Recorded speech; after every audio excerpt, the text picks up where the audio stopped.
தூத்துக்குடி மாவட்டம். கடலும் பக்தியும் சந்திக்கும் ஒரு புனித நிலம். அங்கே வீற்றிருக்கும் சக்தி முத்தாரம்மன். அவர் ஒரு தெய்வம் மட்டுமல்ல, ஒரு பாதுகாப்பு, ஒரு நம்பிக்கை, ஒரு உயிர். முன்னொரு காலத்தில் வரமுனி என்ற முனிவர் அவனது அகந்தையால் தன் எல்லையை மறந்தான். அகஸ்திய முனிவரை அவமதித்தான். கோபமடைந்த அகஸ்தியர் சாபமிட்டார், உன் அகந்தை உன்னை அழிக்கும். நீ இனி மகிஷாசூரனாக பிறக்க வேண்டும். எருமைத்தலை, ஆம், மனித உடல் அவனானான்.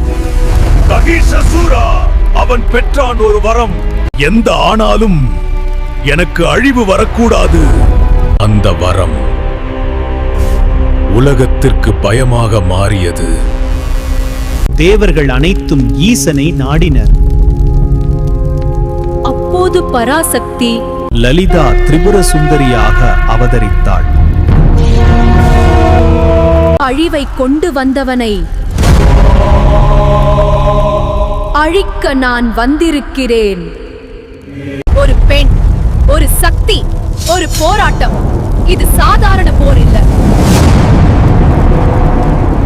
இது உன் முடிவு, மகிஷாசூரா.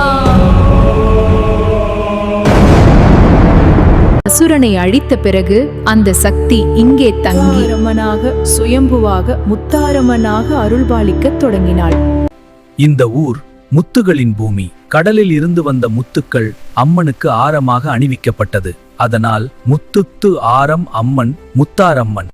இங்கு ஒரு அதிசயம், காலத்தை கூட நிறுத்தும் தெய்வீக தரிசனம்.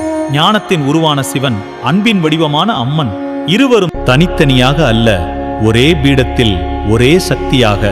இது ஒரு சிலை அல்ல, இது சிவசக்தி ஒன்றான அதிசயம். இங்கே நடக்கும் தசாரா ஒரு விழா அல்ல, ஒரு அனுபவம். லட்சக்கணக்கான பக்தர்கள் வேடமிட்டு அம்மனை காண வருகிறார்கள்.